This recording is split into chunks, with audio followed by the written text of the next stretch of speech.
Hey friends, let's read again. This is my Holman Christian Standard version of the chronological Bible, and this is called Reading God's Story. And today we are on week 3, day 1 of our 52-week journey. This is Genesis chapters 30 through 33. When Rachel saw that she was not bearing Jacob any children, she envied her sister. "Give me sons, or I will die," she said to Jacob. Jacob became angry with Rachel and said, "Am I in God's place who has withheld children from you?" And then she said, "Here is my slave, Bilhah. Go sleep with her, and she'll bear children for me, so that through her I can build a family." So Rachel gave her slave Bilhah to Jacob as a wife, and he slept with her. Bilhah conceived and bore Jacob a son. Rachel said, "God has vindicated me. Yes, he has heard me and given me a son," and she named him Dan. Rachel's slave Bilhah conceived again and bore Jacob a second son. Rachel said, "In my wrestlings with God, I have wrestled with my sister and won," and she named him Naphtali. When Leah saw that she had stopped having children, she took her slave Zilpah and gave her to Jacob as a wife. Leah's slave Zilpah bore Jacob a son. Then Leah said, "What good fortune!" and she named him Gad. When Leah's slave Zilpah bore Jacob a second son, Leah said, "I am happy that the women call me happy," so she named him Asher.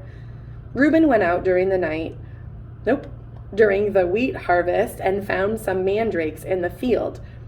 When he brought them to his mother Leah, Rachel said, "Please give me some of your son's mandrakes." But Leah replied to her, "Isn't it enough that you have taken my husband? Now you also want to take my son's mandrakes?" "Well," Rachel said, "you can sleep with him tonight in exchange for your son's mandrakes." When Jacob came in from the field that evening, Leah went out to meet him and said, "You must come with me, for I have hired you with my son's mandrakes." So Jacob slept with her that night. God listened to Leah, and she conceived and bore Jacob a fifth son. Leah said, "God has rewarded me for giving my slave to my husband," and she named him Issachar. Then Leah conceived again and bore Jacob a sixth son. "God has given me a good gift," Leah said. "This time my husband will honor me because I have borne 6 sons for him," and she named him Zebulun. Later, Leah bore a daughter and named her Dinah. Then God remembered Rachel. He listened to her and opened her womb. She conceived and bore a son and said, "God has taken away my shame." She named him Joseph. May the Lord add another son to me. After Rachel gave birth to Joseph, Jacob said to Laban, "Send me on my way so that I can return to my homeland. Give me my wives and my children that I have worked for, and let me go. You know how hard I've worked for you." But Laban said to him, "If I have found favor in your sight, stay. I have learned by divination that the Lord has blessed me because of you." Then Laban said, "Name your wages, and I will pay them." So Jacob said to him, "You know what I have done for you and your herds, for you had very little before I came, but now your wealth has increased. The Lord has blessed you because of me, and now when will I also do something for my own family?" Laban asked, "What should I give you?" And Jacob said, "You don't need to give me anything. If you do this one thing for me, I will continue to shepherd and keep your flock. Let me go through all your sheep today and remove every sheep that is speckled or spotted, every dark-colored sheep among the lambs, and the spotted and speckled among the female goats. Such will be my wages. In the future, when you come to check on my wages, my honesty will testify for me. If I have any female goats that are not speckled or spotted, or any lambs that are not black, they will be considered stolen." "Good," said Laban. "Let it be as you have said." That day Laban removed the streaked and spotted male goats and all the speckled and spotted female goats, every one that had any white on it, and every dark-colored one among the lambs, and he placed his sons in charge of them. He put a 3-day journey between himself and Jacob. Jacob, meanwhile, was shepherding the rest of Laban's flock.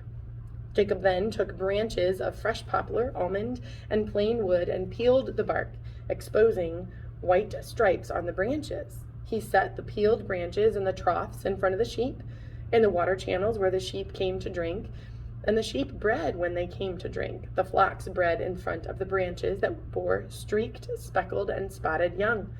Jacob separated the lambs and made the flocks face the streaked and the completely dark sheep in Laban's flocks.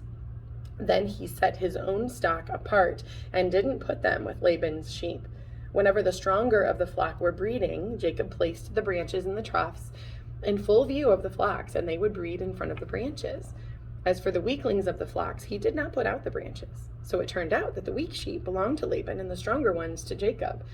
And the man became very rich. He had many flocks, male and female slaves, and camels and donkeys. Chapter 31. Now Jacob heard what Laban's sons were saying. Jacob has taken all that was our father's and has built his wealth from what belonged to our father.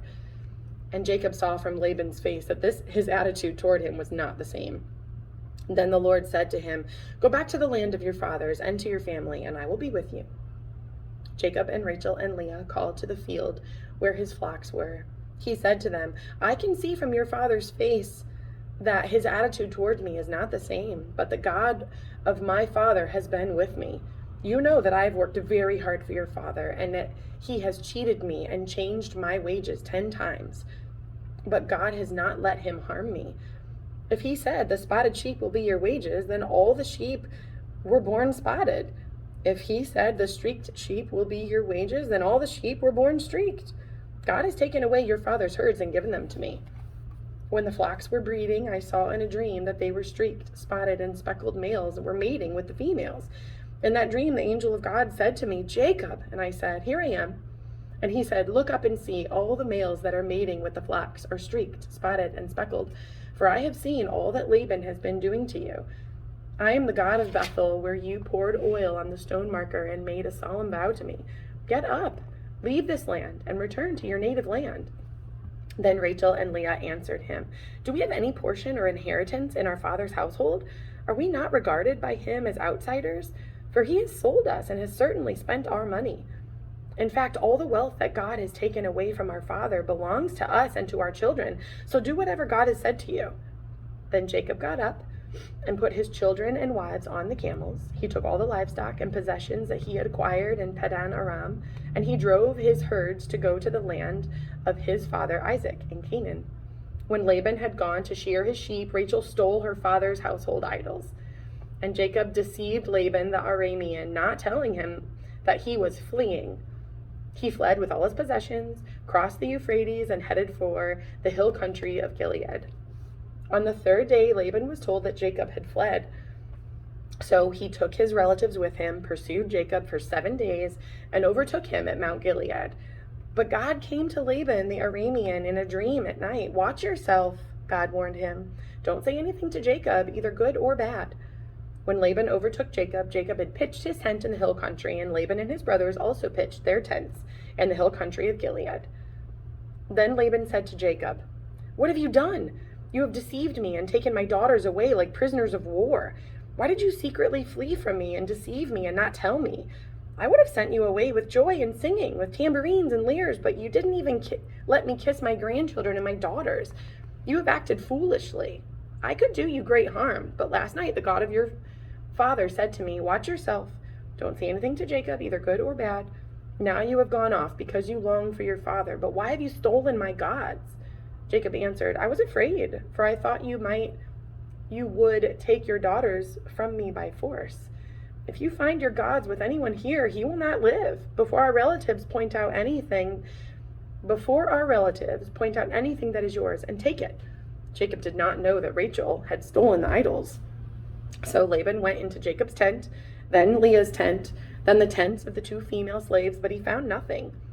Then he left Leah's tent and entered Rachel's. Now Rachel had taken Laban's household idols and put them in the saddlebag of the camel, and she sat on them. Laban searched the whole tent but found nothing. She said to her father, 'Sir, don't be angry that I cannot stand up in your presence. I am having my period.' So Laban searched, but he could not find the household idols. Then Jacob became incensed and brought charges against Laban. 'What is my crime?' he said to Laban. 'What is my sin that you have pursued me? You've searched all my possessions. Have you found anything of yours? Put it here before my relatives and yours, and let them decide between the 2 of us. I've been with you these 20 years. Your ewes and female goats have not miscarried, and I have not eaten the rams of your flock. I did not bring you any of the flock torn by wild beasts. I myself bore the loss. You demanded payment from me for whatever was stolen by day or night. There I was. The heat consumed me by day and the frost by night, and sleep fled from my eyes. For 20 years I have worked in your household, 14 years for your 2 daughters and 6 years for your flocks, and you've changed my wage 10 times.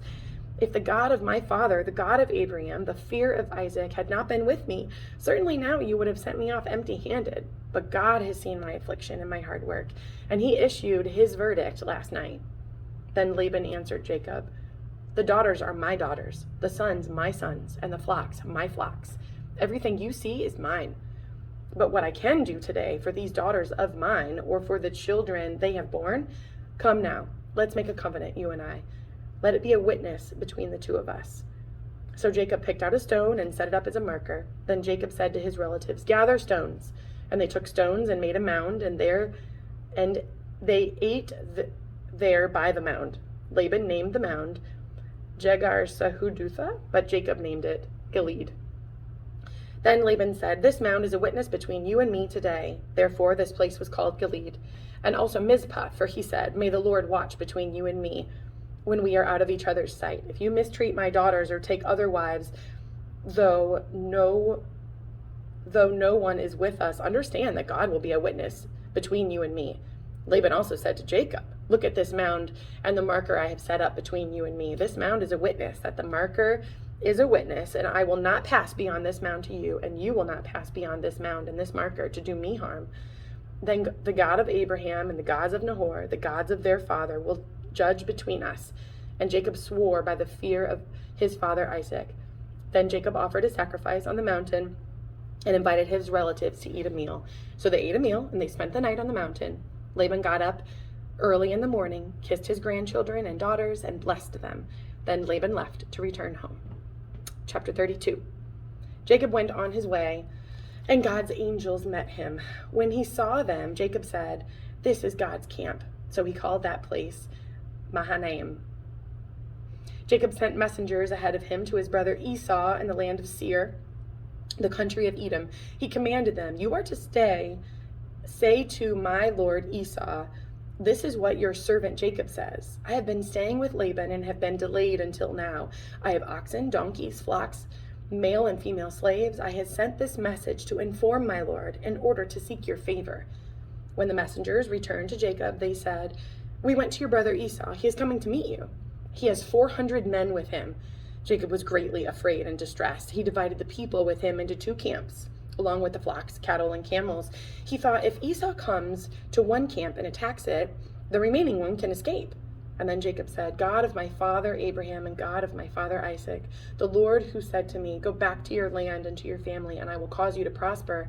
I am unworthy of all this kindness and faithfulness that you have shown your servant. Indeed, I crossed over the Jordan with my staff, and now I have become 2 camps. Please rescue me from the hand of my brother Esau, for I am afraid of him. Otherwise, he may come and attack me, the mothers, and their children. You have said, I will cause you to prosper, and I will make your offspring like the sand of the sea, which cannot be counted. He spent the night there, and he took part of what he had brought with him as a gift for his brother Esau, 200 female goats, 20 male goats, 200 ewes, 20 rams, 30 milk camels and their young, 40 cows, 10 bulls, 20 female donkeys, and 10 male donkeys. He entrusted them to his slaves as separate herds and said to them, go on ahead of me and leave some distance between the herds. And he told the first one, when my brother Esau meets you and asks, who do you belong to? Where are you going? And whose animals are those ahead of you? Tell them, they belong to your servant Jacob, and they are a gift sent to my lord Esau. And look, he is behind us. He also said to the second one, the third, and everyone who was walking behind the animals, say the same to Esau when you find him.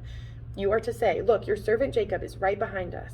For he thought, I want to appease Esau with the gifts that he's going ahead of me. After that, I can face him, and perhaps he will forgive me. So the gift was sent on ahead of him while he remained in the camp that night.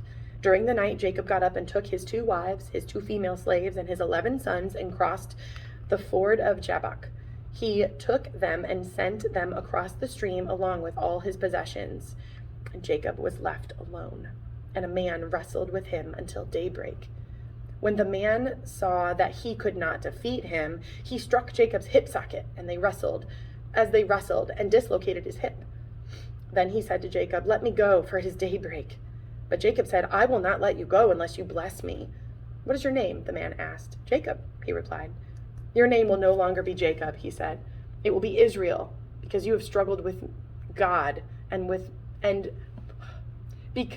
it will be Israel because you have struggled with God and with men and have prevailed." Then Jacob asked him, "Please tell me your name." But he answered, "Why do you ask my name?" And he blessed him there. Jacob then named the place Peniel, "For I have seen God face to face," he said, "and I have been delivered." The sun shone on him as he passed by Peniel, limping because of his hip. That is why to this day the Israelites don't eat the thigh muscle that is at the hip socket, because he struck Jacob's hip socket at the thigh muscle. Chapter 33. Now Jacob looked up and saw Esau coming toward him with 400 men. So he divided the children among Leah, Rachel, and the 2 female slaves. He put the female slaves and their children first, Leah and her children second, and Rachel and Joseph last. He himself went on ahead and bowed to the ground 7 times until he approached his brother. But Esau ran to him, hugged him, and threw his arms around him and kissed him. Then they wept. When Esau looked up and saw the women and children, he asked, "Who are these with you?" He answered, "The children God has graciously given your servant." Then the female slaves and their children approached him and bowed down. Leah and her children also approached and bowed down. And then Joseph and Rachel approached and bowed down. So Esau said, "What do you mean by this whole procession I met?" "To find favor with you, my lord," he answered. "I have enough, my brother," Esau replied. "Keep what you have." But Jacob said, "No, please, if I have found favor with you, take this gift from my hand. For indeed, I have seen your face. It is like seeing God's face since you have accepted me. Please take my present that was brought to you, because God has been gracious to me, and I have everything I need." So Jacob argued him until he accepted. Then Esau said, "Let's move on, and I'll go ahead of you." Jacob replied, "My Lord knows that the children are weak, and I have nursing sheep and cattle. If they are driven hard for one day, the whole herd will die. Let my Lord go ahead of his servant. I will continue on slowly, at a pace suited to the livestock and the children, until I come to my Lord at Seir." Esau said, "Let me leave some of my people with you." But he replied, "Why do that? Please indulge me, my Lord." That day Esau started on his way back to Seir, but Jacob went on to Succoth. He built a house for himself and stalls for his livestock. That is why this place is called Succoth. After Jacob came from Padan Aram, he arrived safely at Shechem in the land of Canaan and camped in front of the city. He purchased a section of the field where he had pitched his tent from the sons of Hamor, Shechem's father, for 100 kesidas. And he set up an altar there and called it God, the God of Israel. Thanks for reading with me. We'll see you tomorrow.